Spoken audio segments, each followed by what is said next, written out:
अस्सलाम वालेकुम नाज़रीन, मैं हूं अरसान खोगर। आप देख रहे हैं प्रोग्राम प्ले फील्ड। बड़ी बड़ी खबरें क्रिकेट के मैदान से मुसलसल आ रही हैं और पाकिस्तान क्रिकेट इसको लेकर काफ़ी खबरें आ रही हैं, चूँकि पाकिस्तान की वर्ल्ड कप में जो परफॉर्मेंस रही टीम की, जिस किस्म के मैचेस, जिस किस्म की बैटिंग, बॉलिंग, फील्डिंग या फिर कैप्टनसी, टीम में ग्रुपिंग, इन सारी चीज़ों को लेकर बहुत बातें हुई हैं पाकिस्तान में। अब पाकिस्तान में बड़े चेंजेस डे की बातें की जा रही हैं, अभी दिखने को कुछ नहीं मिला है। मोहसिन नकवी साहब ने जो मीडिया से गुफ्तगू की, चेयरमैन पीसीबी ने, उन्होंने कहा कि जी रिपोर्ट्स मुझे आ चुकी हैं, लॉबिंग का मुझे पता लग गया है, ग्रुपिंग का मुझे खबरें हैं। उन्होंने डिनाई नहीं किया इनमें से किसी चीज़ को। उन्होंने ये कहा कि बहुत जल्द पता लग जाएगा कि किसने क्या किया, कौन हिदायत पर अमल करता था, कौन नहीं करता था, ड्रेसिंग रूम में क्या होता रहा, कैसे होता रहा। बड़ी बात उन्होंने की वुमेन क्रिकेट को लेकर कि वुमेन क्रिकेट की सिलेक्शन कौन कैसे कर रहा है, मुझे तो कुछ पता ही नहीं है कि वहाँ चल क्या रहा है। अच्छा, ये बड़ी बात है। अब ज़रा वुमेन क्रिकेट पर भी नज़र डालेंगे और उस पर भी बात करेंगे, पाकिस्तान क्रिकेट पर भी बात करेंगे। बाबर आजम, उनको लेकर कैप्टनसी और दीगर मसाइल पर बहुत बात हुई। बाकी प्लेयर्स काफ़ी ज़्यादा पीछे चले गए और बाबर आजम फ्रंट पे रह गए। चूँकि कैप्टन है, ज़ाहिर नज़ला गिरता है, पर अभी तक बोर्ड ने किसी किस्म का कोई ऐलान नहीं किया, ना कोई फैसला किया, ना कुछ बताया। कर भी लिया हो फैसला, अब तक कोई चीज़ सामने नहीं आई कि बाबर आजम रहेंगे कैप्टन या नहीं रहेंगे।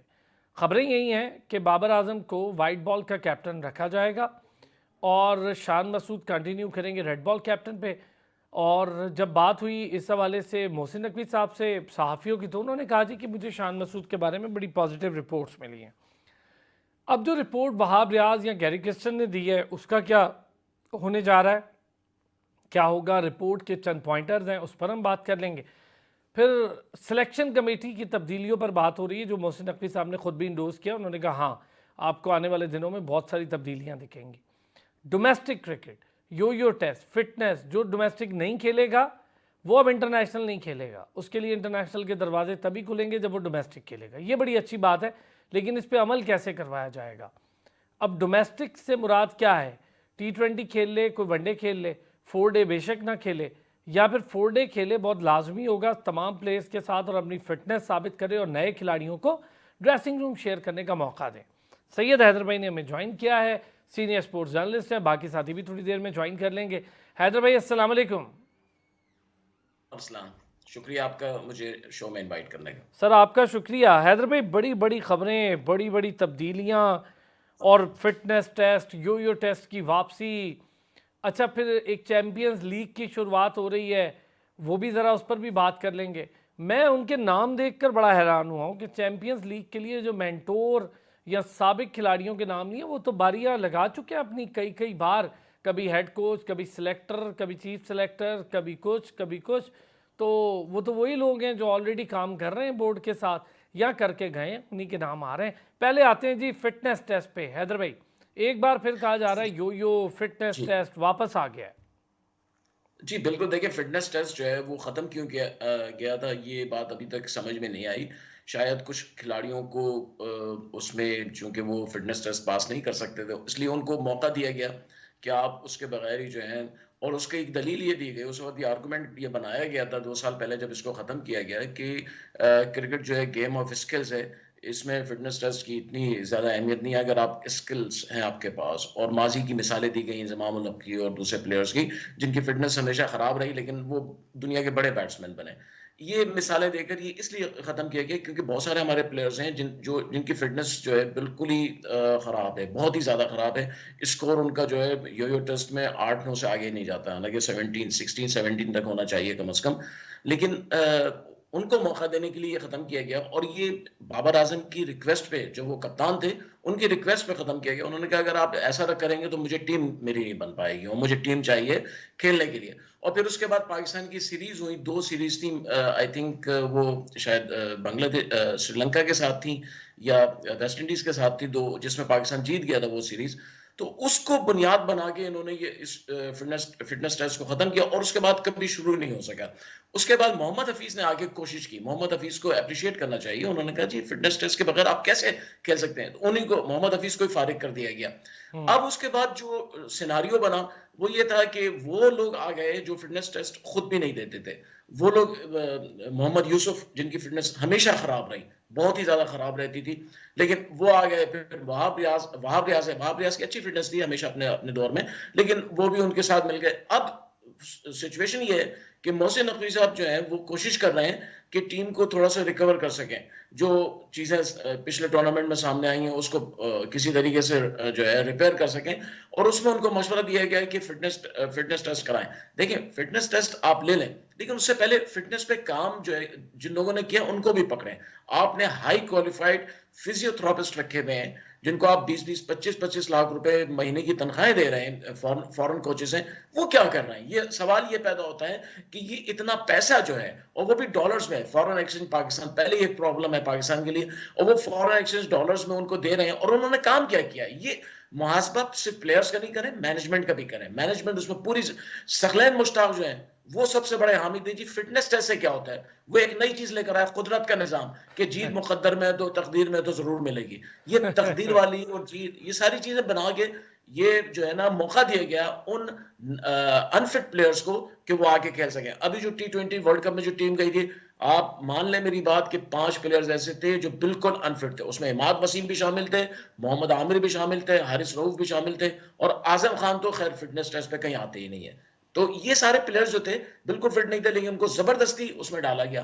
तो फिटनेस टेस्ट कराएं और इसको रेगुलर बेसिस पे करें। एक दफा करके साल में छोड़ नहीं दें, बल्कि हर 2 महीने के बाद करें, ताकि इनके ऊपर एक तलवार लटकी रहे। ये लोग जो है अपने रिलैक्स लाइफ गुजारते हैं, और जब कोई इंटरनेशनल क्रिकेट होती है तो फौरन आ जाते हैं और पाकिस्तान का नाम बदनाम होता है। तो मैं समझता हूँ इसको, इस रविश को बदलना चाहिए। हैदर भाई, अब जो नया ढांचा आ रहा है डोमेस्टिक का और कॉन्ट्रैक्ट का, उसके अंदर 360 से कम करके 210 क्रिकेटर्स पर, यानी 150 क्रिकेटर्स अब या तो परफॉर्मेंस से मशरूत हो जाएंगे, या फिर अब बेरोज़गारी से मशरूत हो जाएंगे, या अपनी जॉब के लिए खुद कुछ मेहनतें करेंगे। ये एक नया सिस्टम लाने की तैयारी हो रही है, इसको कैसे देख रहे हैं? इससे क्या कोई कंपटीशन बढ़ेगा? देखिए, कंपटीशन तो हमेशा प्लेयर्स आप जब कम लेते हैं तो बढ़ता है, लेकिन हमारे मुल्क में आप मुझे बताएं मेरिट सिस्टम ही कब है? हम्म। हमारे यहाँ रीजन्स में वो प्लेयर्स खेलते हैं जिनकी सिफारिशें होती हैं। मेरे पास हजारों मिसालें हैं कि लोगों ने सिफारिशें करा के रीजन्स की टीम में जगह बनाई। आप पाकिस्तान नेशनल टीम को तो छोड़ दीजिए, आप प्रोविंशियल टीम को छोड़ दीजिए, आप जो है वो किसी बड़े लेवल की टीम को छोड़ दें, लोकल टीम्स में भी सिफारिशें बड़ी बड़ी असम्बलियों के, पार्लियामेंट के मेंबर्स और ये लोग करते हैं। टैलेंट हमारे यहाँ बहुत है, लेकिन देखिए टैलेंट जो होता है उसी वक्त काम आता है जब वो सही वक्त पे अपने आप को शो करे, आपको कम्पिटिटिव क्रिकेट आपको देखने को मिले। अब हमारे यहाँ होता ही है कि कुछ प्लेयर्स जो सिफारिश आते हैं और उसके बाद उनको आसान मैचेस मिलते हैं, वहां वो सेंचुरियां मार देते हैं, और उसके बाद वो मशहूर हो जाते हैं, और फिर वो टीम में साइम अयूब की मिसाल हमारे सामने है। मैं आपको बता दूं, पाकिस्तान क्रिकेट में जिनको ज्यादा ऊपर चढ़ाया गया है सबकी टेक्निक गलत है। अहमद शहजाद बिल्कुल खराब टेक्निक थी, सिफारिश पे टीम में आए, यार सिफारिश पे हैदर खेल भाई, के अहमद शहजाद तो दूसरों पर बड़ी तनकीद कर रहे हैं, दूसरों की टेक्निक पर कर रहे हैं, उनके सोशल मीडिया अकाउंट्स पर कर रहे हैं, उनके मैनेजर्स पर कर रहे हैं। वो तो कहते हैं मेरी टेक्निक दुनिया में सबसे अच्छी है। आप उनकी बैटिंग की टेक्निक देख लें, दुनिया के किसी भी कोच से पूछ लें, आपको नजर आ जाएगा। हम कहेंगे तो उनको बुरा लगेगा। उनके स्टेट्स, वो अपने स्टेट्स, मैंने देखा वो टीवी पे, एक टीवी पे बैठ के स्टेट्स दिखा रहे थे जी, मैंने देखी स्ट्राइक रेट ये है, ये वो ये नहीं बताते मैच किससे थे, लाड़काना, डेरा मुराद जमाली, बलूचिस्तान, जोब, पता नहीं ऐसी छोटी मोटी टीमों के साथ। वहां तो आप कुछ भी कर सकते हैं। बात यह है, ठीक है इंटरनेशनल क्रिकेट में भी उन्होंने अच्छा मतलब परफॉर्म किया, लेकिन उनकी परफॉर्मेंस जो थी वो जब भी बनी है, वो परफॉर्मेंस वहीं पे बनी है जहां कमजोर टीम है सामने की। हम्म। बड़ी बड़ी टीमों के खिलाफ खेलना बड़ा मुश्किल होता है, वहां पे आपको परफॉर्मेंस देनी पड़ती है। फिर उसके बाद चलें, उसको छोड़ दीजिए, अहमद शहजाद को भी हम छोड़ देते हैं, लेकिन अब जो प्लेयर्स हैं, हम उनकी बात करते हैं। उन प्लेयर्स में बहुत सारे ऐसे प्लेयर्स हैं जिनकी जगह कुछ काबिल अहल प्लेयर्स जो हैं वो आ सकते थे, लेकिन उनको नहीं आने दिया क्योंकि वो मंसूरे नजर नहीं थे। वो किसी मैनेजर के वो प्लेयर्स नहीं थे। कोई कंपनी है जो उनको प्रमोट कर रही है, अगर उसके नहीं है तो वो उसकी वजह से टीम में नहीं आ सके। नहीं, हमारा ऐसी खिचड़ी बन गई है। और मैं दुआ करता हूँ, चेयरमैन साहब जो हैं बड़े अच्छे आदमी हैं, उन्होंने पंजाब गवर्नमेंट में बड़ा अच्छा काम किया है, मिनिस्टर बन के अच्छा काम कर रहे हैं, लेकिन क्रिकेट बोर्ड में वो अपनी सारी मेहनत पे पानी फिरवाएंगे। मैं आपको बता रहा हूँ, वो जितनी मेहनत कर रहे हैं यार ये एंड में यही मैनेजमेंट रुके, इस पे डिस्कशन करूंगा मैं आपसे बड़ी डिटेल। बहुत सीनियर स्पोर्ट्स जर्नलिस्ट भी हैं, सीनियर स्पोर्ट्स एंकर भी हैं, मेरे लिए उस्तादों की तरह हैं, बल्कि आप तमाम हजरात उन्हें बहुत अच्छे से जानते हैं। पाकिस्तान में शायद बहुत कम लोग हैं जो इतनी अच्छी खबर अपने पास रखते हैं और इतनी मुस्तरद। नसीम राजपूत साहब, उन्होंने भी हमें ज्वाइन कर लिया हैदर भाई के साथ साथ। नसीम भाई अस्सलाम वालेकुम। अरे अजहर भाई को भी सलाम। जी नसीम वालेकुम भाई, सलाम नसीम भाई, ठीक है। नसीम भाई, ये जो यो टेस्ट की वापसी, फिटनेस का मयार, डोमेस्टिक के कॉन्ट्रैक्ट्स में कमी, 360 से 210 पे लाना, ये सारी चीज़ें ज़बरदस्त हो रही हैं क्या?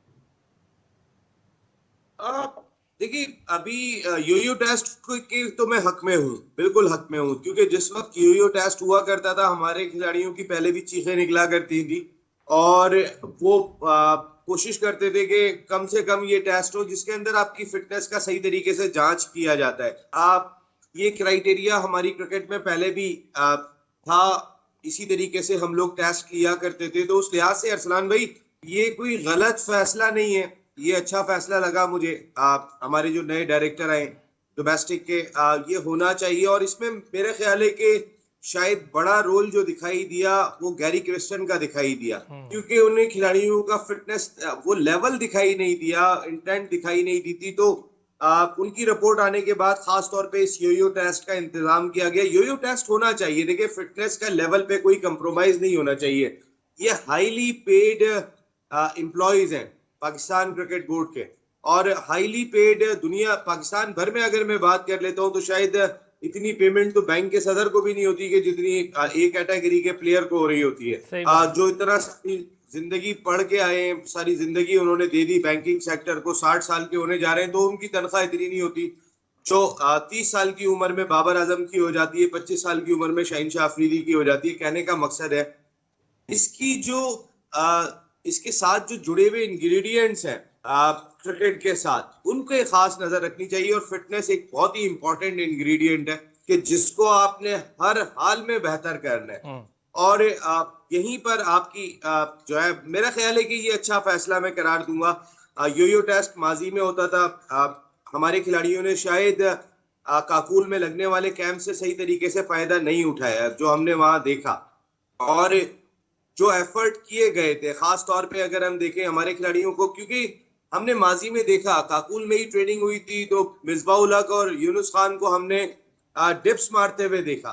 हमने देखा कि वो उनको सलूट पेश कर रहे हैं कि आपने हमें जबरदस्त किस्म का फिट किया है। अब ट्रेनिंग करना या फील्डिंग में एनर्जी दिखाना, ये मेरी अपनी बहुत सारी जिम्मेदारियां होती हैं कि मैं खुद कितना इंटरेस्ट ले रहा हूँ, ये बहुत इंपॉर्टेंट है। मैं मिसबा की बात करूं, यूनुस की बात करूं, वो अपनी फिटनेस पे कोई कंप्रोमाइज नहीं करते थे। हमने उनको कभी जिंदगी में कंप्रोमाइज करते हुए नहीं देखा। तो क्या फिटनेस पे अगर मौजूदा क्रिकेटर्स कंप्रोमाइज कर रहे होंगे, क्या उनकी कारकर्दगी का स्टैंडर्ड लेवल वही होगा? मेरा ख्याल है नहीं होगा। फिटनेस आपका पहला क्राइटेरिया है। और जो हमने देखा, मुझे ऐसा लगा कि जो माजी में क्रिकेटर्स काकुल के कैंप से फायदा उठाते थे, इन क्रिकेटर्स ने फायदा नहीं उठाया। ये हमें ऐसा देखने को मिला।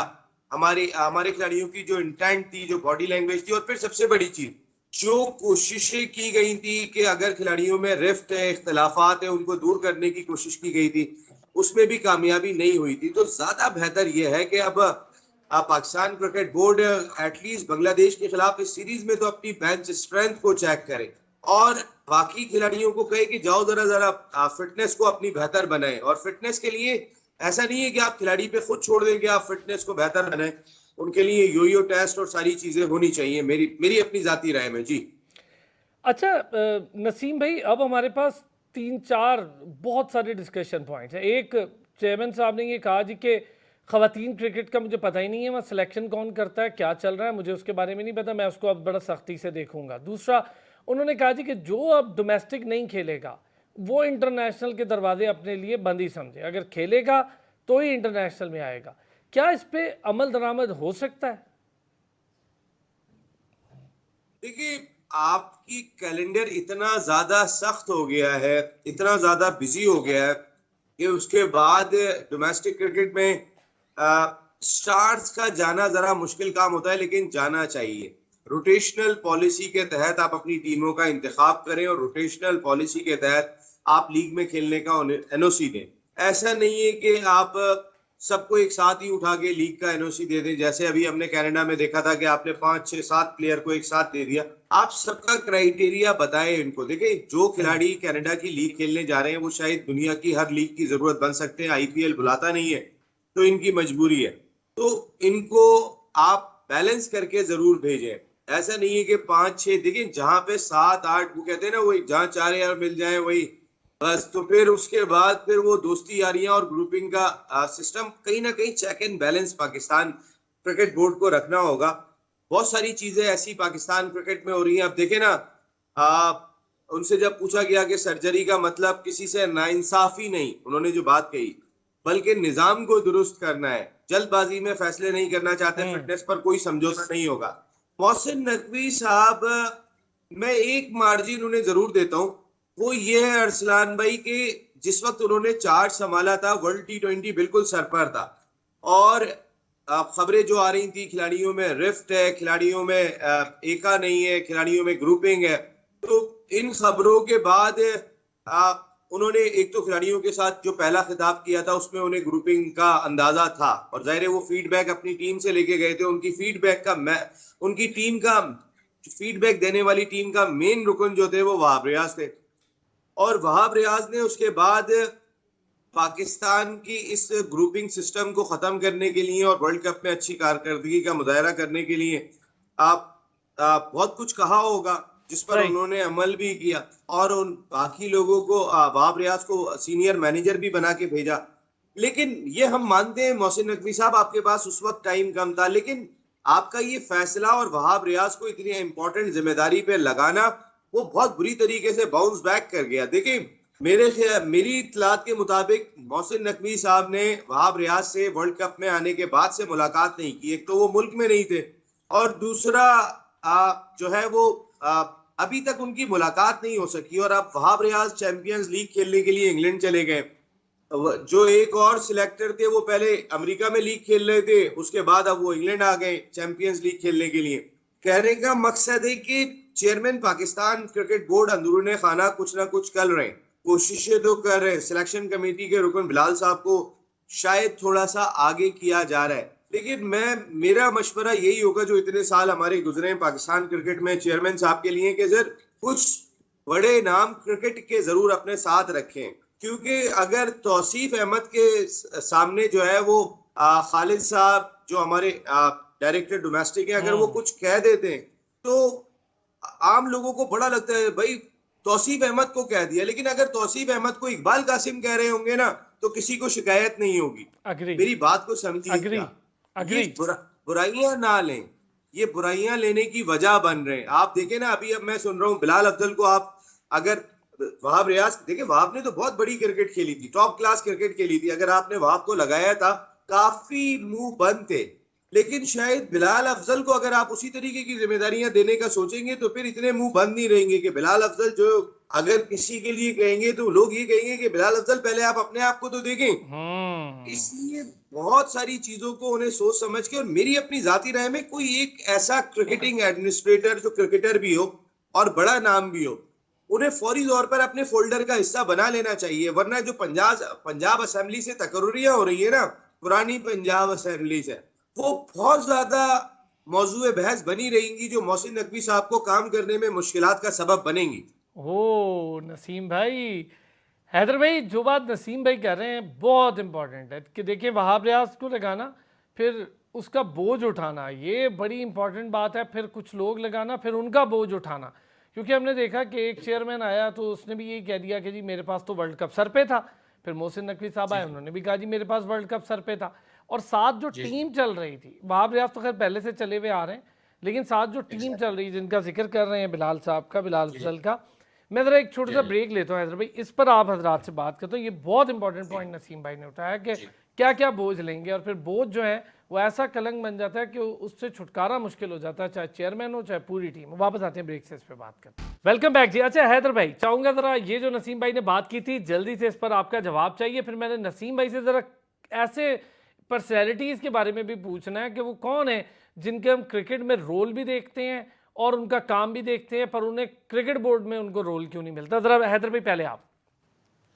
हाँ, देखिए नसीम भाई ने बड़ी अच्छी बात कही है कि वहाब रियाज जो हैं वहाँ पे मौजूद हैं, लेकिन उनके अलावा जो लोग हैं वो उनका क्रिकेट से कोई ऐसा ताल्लुक नहीं है, ना उनका कोई तजुर्बा है। तो वो लोग जो हैं यकीनी तौर पर बोझ हैं और मुझे नहीं पता कि उसमें क्या हिकमत अमली है चेयरमैन साहब की जो वहाँ रखा है। शायद हो सकता है उनके ज़रिए वो कंट्रोल करना चाहता हूँ, लेकिन जो कमेटी बनाई थी सिलेक्शन कमेटी उसमें 4-5 लोग थे। उसमें से मैं आपको बता रहा हूँ 1-2 लोग हैं उनको टीम का पता ही नहीं था। असद शफीक शामिल थे। असद शफीक से मैं शर्त लगा सकता हूँ जो टीम सेलेक्ट हुई थी असद शफीक को उसका पता ही नहीं था। कुछ अरसा पहले शोएब मोहम्मद साहब भी थे सिलेक्शन कमेटी में, वो कराची में बैठते थे, लाहौर में चेयरमैन सिलेक्शन कमेटी थे। वो फैक्ट्स पे टीम भेज देते थे और शोएब मोहम्मद कहते यार मुझे तो पता ही नहीं कौन सेलेक्ट हुआ। तो हमारा ये सिस्टम है और ये सिस्टम जब तक ऐसा चलता रहेगा। आपको बताऊं ऑस्ट्रेलिया के चीफ सेलेक्टर ट्रेवर बेली 7 साल से टीम के ऑस्ट्रेलिया के सेलेक्टर हैं। बोर्ड चेंज हुआ, चेयरमैन चेंज हुए, सेलेक्टर वही है, चीफ सेलेक्टर ट्रेवर बेली। ये होती है बात कि आप जब कंसिस्टेंसी दिखाते हैं टीम में भी कंसिस्टेंसी आती है। चलिए नसीम भाई जाने वाले हैं, आप उनसे ले। हाँ एक चीज नसीम भाई, सर ऐसे नामों से तो हम बड़े तंग हैं सर। प्लीज अभी ये मेंटोर के नाम आ रहे हैं, ये जो चैंपियंस लीग का जिक्र है उसमें वही अब्दुल रज़ाक, वही मोहम्मद यूसुफ, वही इंजमाम उल हक, वही वकार यूनुस, इंजमाम उल हक और वकार यूनुस, और फिर मिसबाह उल हक। तो ये इन नामों के अलावा कोई ऐसा नाम नहीं है जो पाकिस्तान में क्रिकेट की इतनी खिदमत कर रहा हो, उसको बोर्ड में जगह ना मिलती हो। हमारे मैं मतलब अगर कोयटा ग्लैडिएटर के ऑनर है, मैं उन्हें देखता हूँ, उन्होंने कराची भर के क्लब्स, मतलब जो लोग ग्रास रूट पे काम करें, क्लब क्रिकेट को उन्होंने इतना प्रमोट किया, उन्होंने यहाँ के डोमेस्टिक क्रिकेट के लिए काम किया, कितने क्रिकेटर्स प्रोड्यूस किए। तो ऐसा बंदा क्या कोई रोल नहीं ले सकता बोर्ड में, या क्या मसला है? देखिए, आपने नदीम उमर साहब की बात की। आप बहुत रिस्पेक्टेड शख्सियत है पाकिस्तान क्रिकेट के अंदर, जितने उन्होंने प्रोड्यूस किए हैं प्लेयर्स। अगर आप देखें तो सरफराज अहमद इस मुल्क का वो वाहिद कप्तान रहा है, खिलाड़ी रहा है कि जिसने अपनी क़यादत में 2 आलमी टाइटल जीते। जब वो अंडर 19 के वर्ल्ड चैंपियन बने थे कप्तान, तो भी वो नदीम भाई के अम्ब्रेला में थे। जिस वक्त उन्होंने चैंपियंस ट्रॉफी जीती उस वक्त भी थे। असद शफीक, अनवर अली, मेरे ख्याल एक लाइन है आपके लाहौर के, पेशावर के, फखर जमान की सारी इब्तिदाई क्रिकेट नदीम उमर साहब के साथ हुई है। जो सारा उनका बचपन खेला है फखर जमान ने यही खेला है। एक बड़ी लाइन है, एक लेगेसी है उनकी। प्लेयर्स में एक रेस्पेक्ट है, जो सबसे इंपॉर्टेंट चीज है। देखें, आपके प्लेयर्स में रेस्पेक्ट होना बहुत इंपॉर्टेंट चीज है। नदीम उमर भाई ने जो 34-35 साल पाकिस्तान क्रिकेट की खिदमत की। मैं आपको एक एग्जांपल दूं, हॉकी की टीम को जो उन्होंने भेजा था, मैं शो कर रहा था और हॉकी टीम अगले दिन स्याह पट्टियां बांध के खेल रही थी। खुदा की कसम मुझे बिल्कुल नहीं पता। जब मेरे कान में बताया हमारे प्रोड्यूसर ने कि नदीम उमर साहब का मैसेज आया है कि पाकिस्तान टीम हमारे मुल्क की जगह सही नहीं होगी, इस टीम को मैं स्पॉन्सर करूंगा। वो टीम भुवनेश्वर गई और सिल्वर मेडल जीत कर आई इंडिया से, इंडिया को हरा कर आई थी। कहने का मकसद है कि वो उस वक्त जाके खड़े हुए थे पाकिस्तान टीम के साथ कि जब सरकार भी सपोर्ट करने के लिए तैयार नहीं थी और वो टीम जीत कर आई थी। अभी अगर वो कराची सिटी क्रिकेट एसोसिएशन के प्रेसिडेंट है, कराची ने जो 60 टाइटल होते हैं हमारे मुल्क में, उनमें से 5 जीते और 2 का फाइनल खेला है। तो आप अंदाजा कर सकते हैं कि ये रिजल्ट क्या कुछ बताता है। फिर वो हर हफ्ते में 2 मैच खुद भी खेलते हैं, आज भी 60 साल से ज्यादा उम्र के। इस वक्त वो पाकिस्तान की 60 इयर्स की ओवर 60 जो टीम है उसको लीड करने के लिए कल इंग्लैंड जा रहे हैं। और उस टीम में सलीम मलिक भी शामिल है, उस टीम में साजिद अली इंटरनेशनल प्लेयर, सगीर अब्बास और बहुत सारे नाम शामिल हैं जो माजी में पाकिस्तान की क्रिकेट खिदमत कर चुके हैं। एक ऐसा आदमी जिसकी रिस्पेक्ट भी है, जिसकी खिलाड़ियों में रिस्पेक्ट में सबसे पहले बात कर रहा हूँ वो बहुत ज्यादा है। आप जरा अगर खिलाड़ियों को देखेंगे तो, आप अगर मुलाकात करते हुए देखें तो आपको अंदाजा होगा। मैंने अरसलान अपनी आंखों से देखा था, जब पीएसएल खत्म होती है तो खिलाड़ी जब जा रहे होते हैं तो अपनी फैमिलीज के साथ खड़े हुए रो रहे होते हैं। खुदा ऐसी फैमिली माहौल उन्हें पूरे पीएसएल में मिलता है। भाभी से जो नदीम भाई की अहलिया है, माशाल्लाह पूरी नदीम भाई की फैमिली इस टीम को संभालने में बड़ा रोल प्ले करती है पूरे पीएसएल के दौरान। मैंने रोते हुए देखा है, उनकी बेगमात को भाभी से चुपट के रो रही हैं और वो खड़े में ऐसे हाथ बांध के नदीम भाई के सामने। मैंने एक रेस्पेक्ट का लेवल देखा है। इस रेस्पेक्ट के लेवल का फायदा उठाना चाहिए पाकिस्तान क्रिकेट बोर्ड को। अगर ये जो तकर्रुर कर रहे हैं पंजाब असेंबली से लाकर, जो उनके अपने साथ काम किए हुए लोग हैं, वहां पर ऐसे लोगों पर भी नजर रखें। मैं ये नहीं कह रहा आप नदीम उमर साहब को आप होना चाहिए नदीम उमर साहब जैसे लोग अब पाकिस्तान क्रिकेट में कि जिनकी एक अच्छा, रेस्पेक्ट मौजूद है। एक चीज इसमें नसीम भाई आपसे भी और हैदर भाई से पहले आपसे ये कि ये जो बंदा इन्वेस्ट कर रहा है उसको क्या लालच है? वो तो बचपन मतलब ग्रास रूट से इन्वेस्ट कर रहा है, बचपन से उसने क्रिकेटर्स को देखा है, वो क्रिकेटर्स जो उनके सामने बड़े हुए उनसे उनकी सपोर्ट के साथ फाइनेंशियल भी, क्लब भी, जोन तक की क्रिकेट में उन्होंने पैसा लगाया हुआ है, कराची के स्ट्रक्चर पे उन्होंने बड़ा काम किया। तो जिन्हें कोई लालच नहीं है और जिसकी क्रिकेटर रिस्पेक्ट करते हैं, तो ऐसे बंदे का रोल हमारे यहाँ होता क्यों नहीं है बोर्ड में? ये बड़ी अजीब बात है। देखिए मैं आपको एक बात बताऊं, मैंने पहले 3 साल लाहौर कलंदर्स के साथ बहुत काम किया था। उनका जो प्लेयर डेवलपमेंट प्रोग्राम है जी उसके जी लिए जी। मैं काफी एक्टिव रहा था जब मैं पहले चैनल में था। तो वैसी एक मैं आपको बात कह रहा हूँ कि आतिफ राना साहब बहुत अच्छे इंसान है। हम दोनों थे पिंडी स्टेडियम में थे मेरा ख्याल है। तो ऐसे ही पाकिस्तान क्रिकेट बोर्ड के चेयरमैन के हवाले से उस वक्त नाम चल रहे थे। मैंने कहा ऐसे ही मैंने उनको छेड़ा, मैंने कहा पाकिस्तान क्रिकेट बोर्ड के चेयरमैन बने हो। तो उनके अल्फाज थे कि हमारे जितने भी ऑनर्स हैं उनमें कोई एक आदमी अगर चेयरमैन बनने की अहलियत रखता है तो वो नदीम उमर है।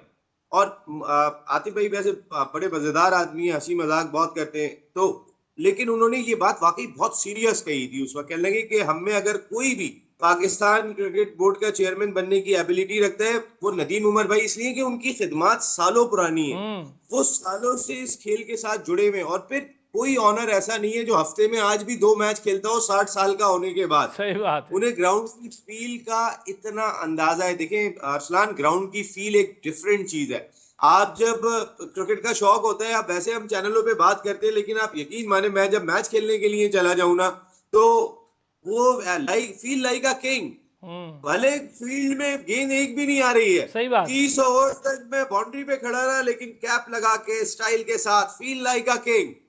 तो ये जो एक फीलिंग है ना, ये एक बहुत बड़ी फीलिंग है जो अंडरस्टैंड करती है कि खिलाड़ी की क्या परेशानी है और खिलाड़ी के क्या मसाइल हैं। मोहसिन नकवी साहब शायद इस वक्त कोशिशें ये कर रहे हैं कि उनके पास 3 बड़ी जिम्मेदारियां हैं। वजीर दाखिला की अपनी एक बहुत बड़ी जिम्मेदारी है, तो वो अपने लोगों का तकर्रुर करने में लगे हुए ताकि उनसे वो फीडबैक ले सकें। उनमें बहुत एनर्जी है, वो हर जगह पहुंच जाते हैं।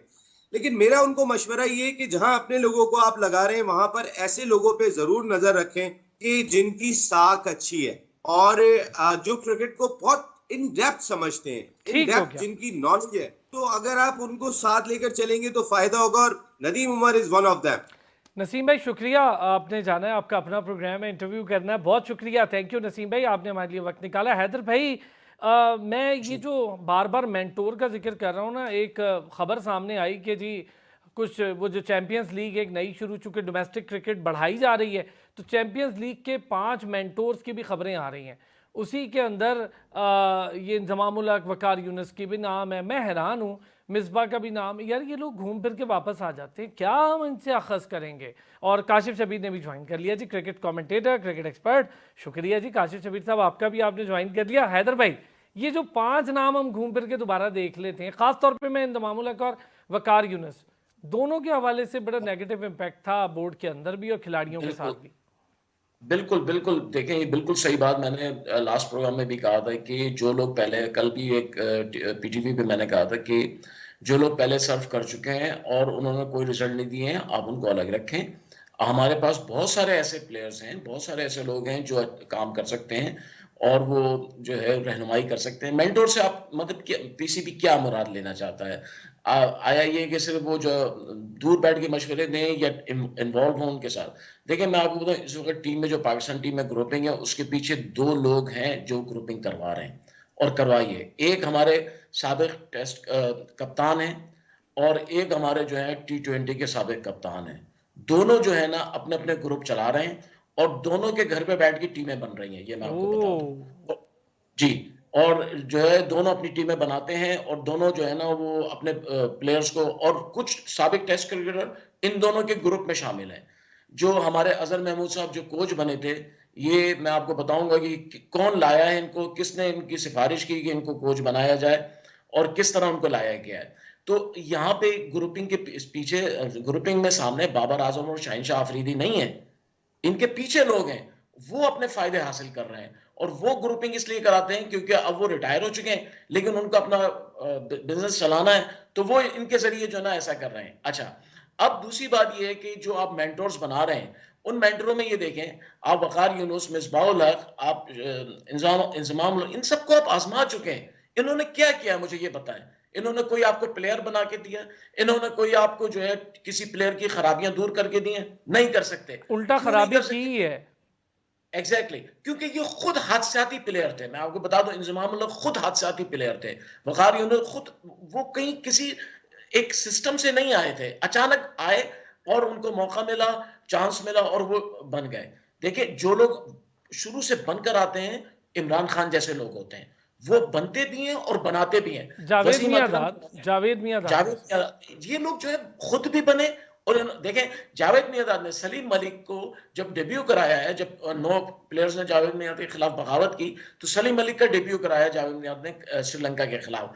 और उन्होंने, जावेद भाई ने, मैंने वो टेस्ट देखा था कि सलीम की सेंचुरी पहले कराई है, अपनी सेंचुरी बाद में की है। ऐसे होते हैं लोग, ऐसे लोग मेहनती लोग होते हैं। हमने उनको बिल्कुल नजरअंदाज कर दिया है।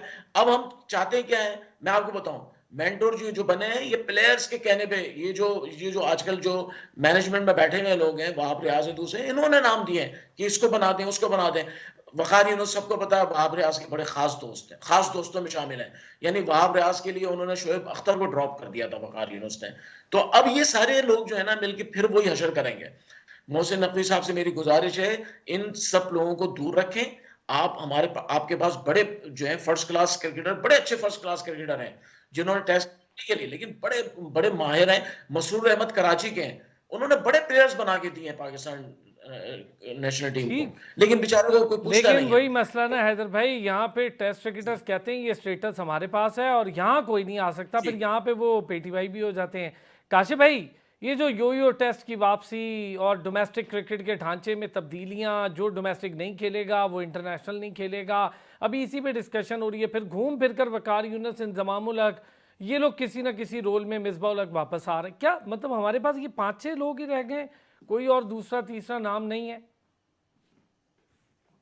ये है कि इतनी मतलब इतनी डेवस्टेटिंग किस्म की परफॉर्मेंस और इतनी बदनामी के बाद भी अगर हम नहीं सीखेंगे, अपने सिस्टम को नहीं गौर करेंगे, तो मेरा ख्याल है फिर तो अलमिया है हमारी क्रिकेट का, हम कुछ भी नहीं कर सकते। और बिल्कुल चैंपियंस ट्रॉफी जो है वो सर के ऊपर है और चंद महीने रह गए हैं चैंपियंस ट्रॉफी के शुरू होने में। अनफॉर्चुनेटली देखें, अगर आपने अपने सिस्टम को ठीक करना है तो ग्रास रूट से चीज़ों को पकड़ना पड़ेगा। ये बहुत अच्छी बात है कि जो डोमेस्टिक नहीं खेलेगा वो इंटरनेशनल नहीं खेलेगा, मगर कौन सी डोमेस्टिक? क्या जो ऑलरेडी डोमेस्टिक चल रही है उसको आपने बिल्कुल डिस्कार्ड कर दिया, उसको आपने रद्दी की टोकरी में फेंक दिया कि सब कुछ खराब था और नई लीग निकाल ली?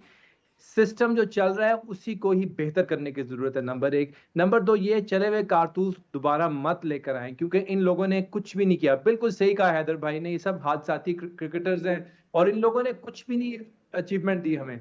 तो इसकी जगह आप ऐसे लोगों को लेकर आए जो वाकई कुछ कर सकते हैं हमारे अच्छा मुल्क काशिफ के भाई, लिए। एक चीज पढ़े जरा, लिखे- एक चीज, अभी अभी इंजमामुल हक की एक इंक्वायरी रिपोर्ट अभी मंजर आम पर नहीं आई। अभी रिसेंटली याजू इंटरनेशनल का एक किस्सा खुला, उससे पहले वकार यूनुस के बड़े किस्से खुल गए कि हसनैन का जिस तरह से एक्शन तब्दीलियां आई हैं, जिस तरह से उसको इग्नोर हुए, कुछ बॉलर्स उनके साथ नाराज रहे, उनकी वजह से छोड़ कर भी गए। चले वो छोड़ने वालों को तो छोड़ देते हैं कि वो तो खुद भी बड़े कॉलर खड़े प्लेयर थे, लेकिन कुछ प्लेयर्स बड़े नाराज रहे वकार यूनुस। अब फिर ये इसी देखिए रोल में नजर आएंगे। अरसलान, आप एक बात को समझें कि देखें, जो मैं मिसाल ऐसी देता हूं कि आप मैट्रिक का एग्जाम या एफएससी का एग्जाम एक बार देते हैं, बार बार नहीं देते।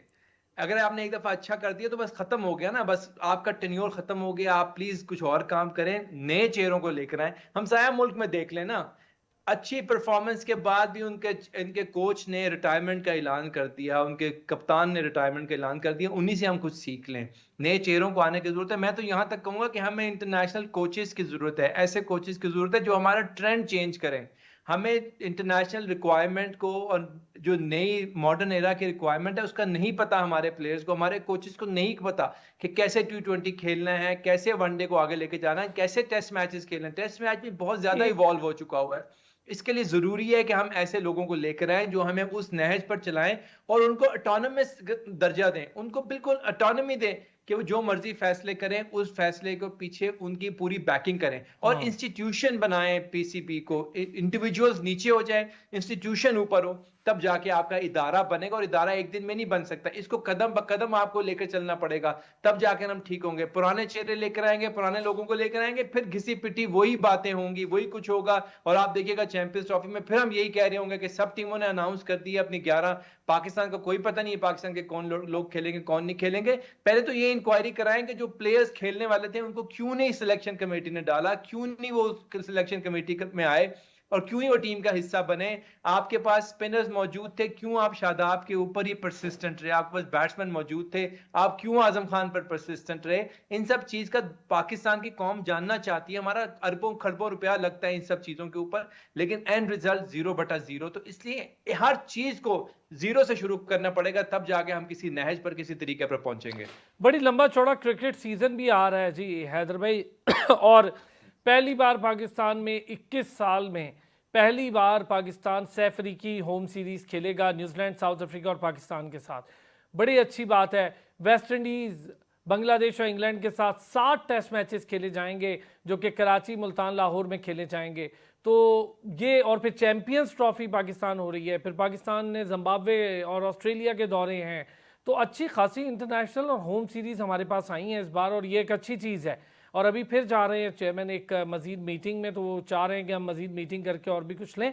अच्छा, अब इंटरनेशनल क्रिकेट और इसका इतना बड़ा फैलता हुआ स्पैन और हमारे पास सुकड़ता हुआ पूल, इसको कैसे मैनेज करें? अगर यही वहाब रियाद रहते हैं, यही वो लोग रहते हैं, तो हम कैसे मैनेज करेंगे फिर? ये तो समझ में नहीं आ रहा। देखिए अरसलान, पूल तो बड़ा हो सकता है, आप प्लेयर्स को चांस तो दीजिए ना, नए प्लेयर्स जो हैं उनको खिलाइए तो सही। तो वहाब रियाज के होते हुए या इनके होते हुए दोबारा आप समझते हैं हैदर भाई चांसेस मुझे नहीं लगता कि वहाब रियाज के होते हुए कोई चांस मिल सकेगा, मुझे नहीं लगता है, क्योंकि वहाब रियाज भी वही रूटीन वर्क में काम कर रहे हैं जो लोगों ने मीडिया के ऊपर चल रहे हैं। देखिए सोशल मीडिया पे जिनके नाम ज्यादा चलते हैं वो उनको चांस दे देते हैं, ऐसा नहीं होना चाहिए। लेकिन आप पूल अपना बढ़ाएं, पूल अपना बड़ा करें। देखिए इंडिया की टीम जिम्बाब्वे जा रही है, उन्होंने पूरी टीम चेंज कर दी, उन्होंने कप्तान भी चेंज कर दिया, उन्होंने प्लेयर्स भी चेंज कर दिए। उन्होंने कहा नहीं जी, जिम्बाब्वे के खिलाफ जो है ना, हमने नए लड़कों को आजमाना है, यही बात होती है। देखिए इंडिया के सेलेक्टर हैं अजीत अगरकार ने जो टीम सेलेक्ट की T20 वर्ल्ड कप के लिए, उसमें आईपीएल के जितने 5 बड़े बॉलर और बैट्समैन थे उसमें कोई भी नहीं डाला।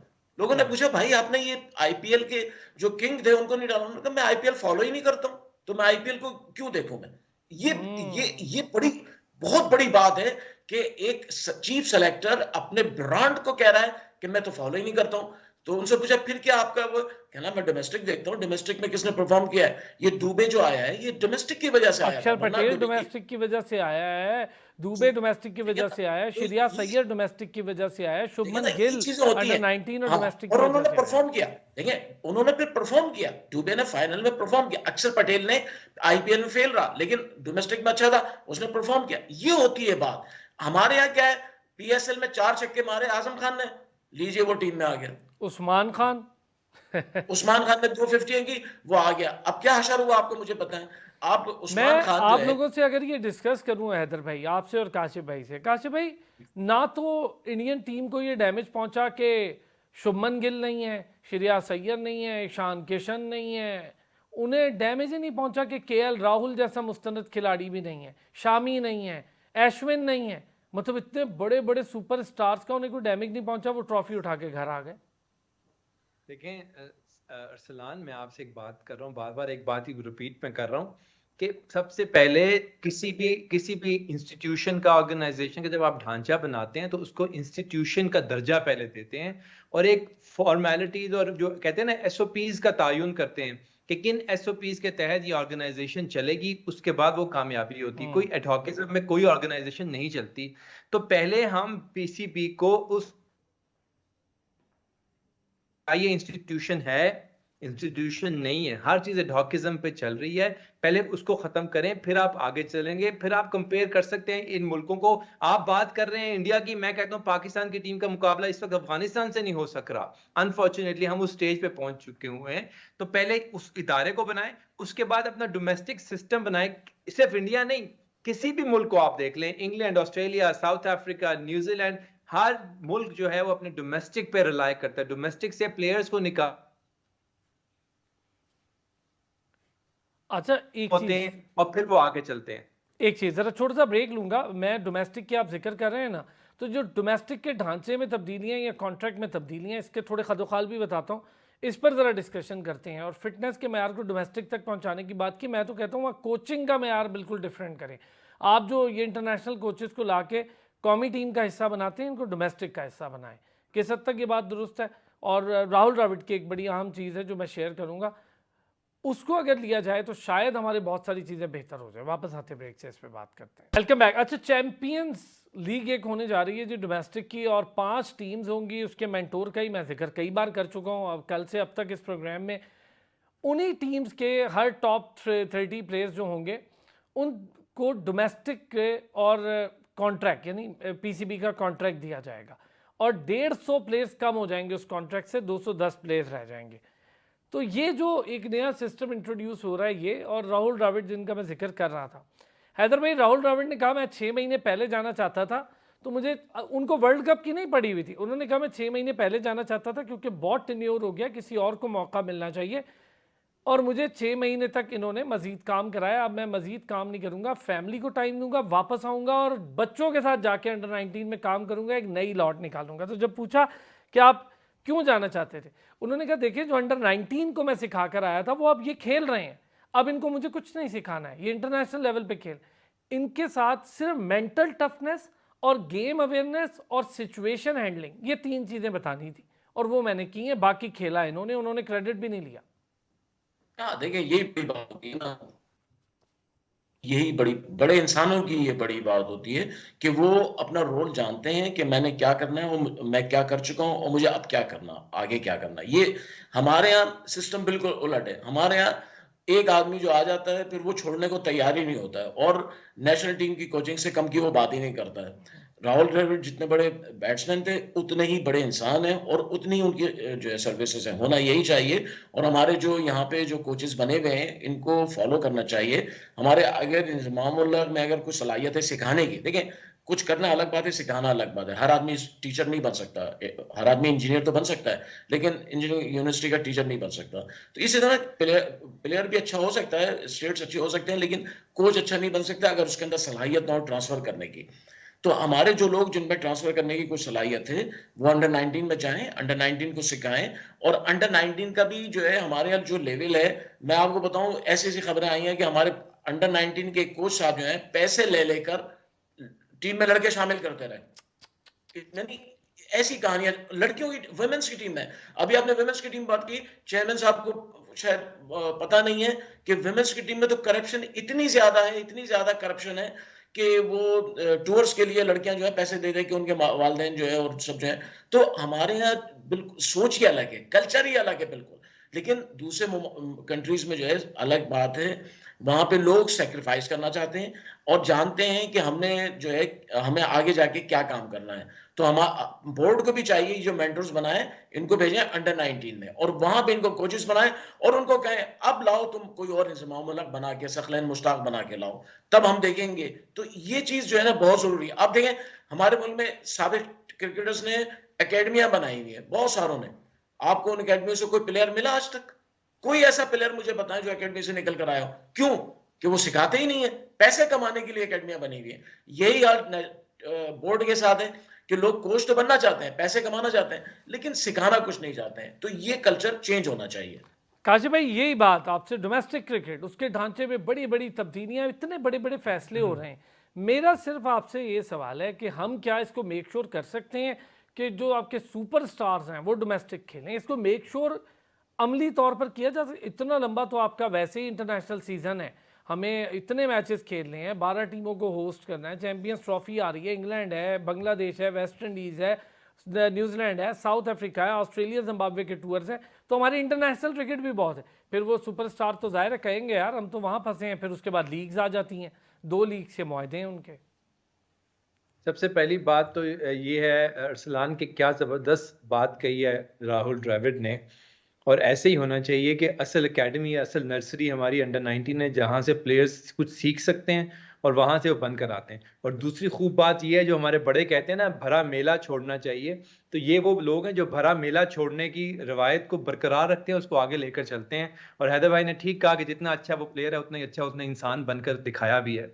जहां तक हमारा डोमेस्टिक का सिस्टम रहा, ये जो आपने कहा ना चैंपियंस लीग शुरू हो रही है, मैं तो इसको मानता ही नहीं हूँ। मैं कहता हूँ डोमेस्टिक वो होता है जो लॉन्गर वर्जन ऑफ क्रिकेट हो, वहां से पता लगता है असल प्लेयर का टेम्परामेंट क्या है, उसमें क्या एबिलिटी है, उसमें क्या कैरेक्टरिस्टिक्स हैं जिनको आगे उसने लेकर आना है, तब पता लगता है प्लेयर्स का। फिर आप T20 के 2-3 मैचेस कराएंगे, कोई चल गया, नहीं चला ना चला, फिर उसको ले आएंगे इंटरनेशनल में, तो फिर वहीं का वहीं रहा। इसका मतलब है जो इतने अरसे से कायद आज़म ट्रॉफी चल रही है, डोमेस्टिक 4 डेज 5 डेज चल रहे हैं, वो सब जीरो से मल्टीप्लाई कर दिया, उसको खत्म कर दिया, इसका कोई फायदा नहीं है। और दूसरी बात यह है कि आपको प्लेयर्स लाने के लिए, ये आपकी बात बिल्कुल सही है, आपको कैटेगरी बनानी पड़ेगी प्लेयर्स की कि किन प्लेयर्स को कितना डोमेस्टिक खिलाना है, कितना इंटरनेशनल खिलाना है। ये नहीं हो सकता कि बाबर आजम रोटेशन सारे पॉलिसी। डोमेस्टिक खेलें, सारे डोमेस्टिक खेले और फिर उसको कहें जी आए आप आकर जो है वो इंटरनेशनल भी खेले। और इंटरनेशनल चलो बैट्समैन तो फिर गुजारा कर लेगा, एक बॉलर पूरा एग्जॉस्ट हो चुका होगा डोमेस्टिक में, फिर नसीम शाह को कहीं आकर आप डोमेस्टिक के बाद आप इंटरनेशनल भी उसी तरीके से खेले,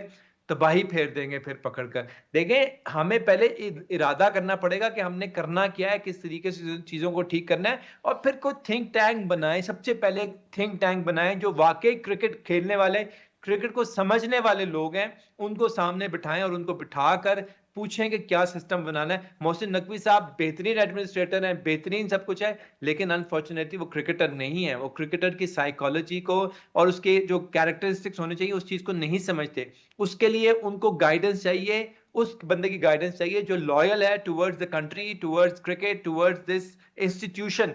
उसको साथ बिठाएं तो फिर वो बताएगा कि आपको असल चीज क्या करनी है। ये फिर डंग टपाओ काम शुरू हो गया है लोगों के आंखों से, वो दिखाने के लिए ना कि देखें जी हमने तो एक डोमेस्टिक को बड़ी तरक्की दे दी, बड़ा तजवीज कर दी है डोमेस्टिक की, चैंपियंस ट्रॉफी से इन लोगों ने परफॉर्म किया। और भाई ऐसे लोग हल्के होंगे, बैट्समैन भी हल्के होंगे, तो वहां तो हर प्लेयर परफॉर्म कर ही देगा।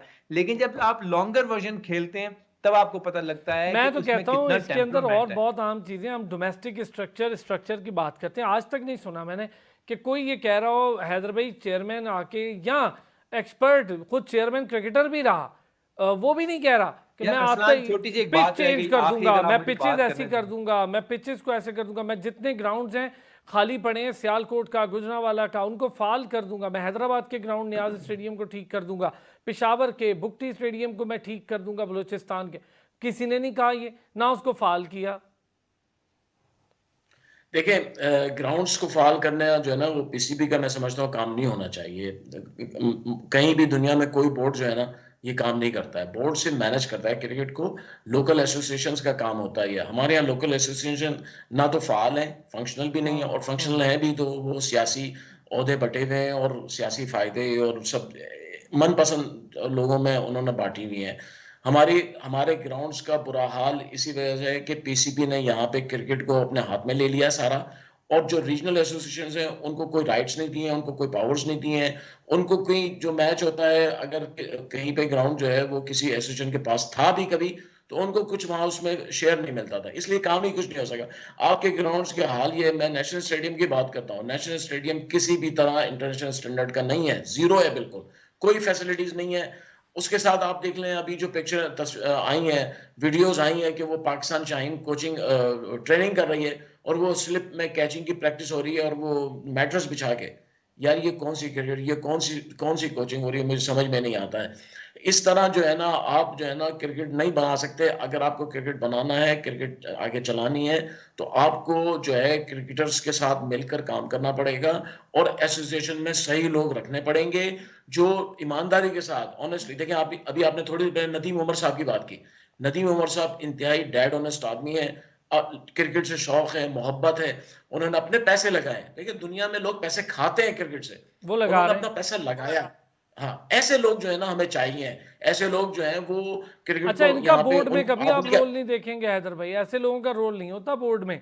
बोर्ड में आप उनका देखें रोल होता। नेशनल मैं काशिफ स्टेडियम। भाई का इस पे लास्ट कमेंट, काशिफ भाई यही कि हमारे यहाँ ऐसे लोगों का रोल क्यों नहीं है, नदीम उमर जैसे लोगों का डाल देना यार, इतना काम करे, पैसा वो लगाते हैं इसलिए वो। नहीं, वो इसलिए रोल नहीं क्योंकि वो फिर मेरिट की बात करेंगे ना, तो फिर वो भतीजे भांजे बेटे वो कैसे क्रिकेट के अंदर आएंगे, ऐसा दामाद तो नहीं, वही रोला है। दामाद नहीं,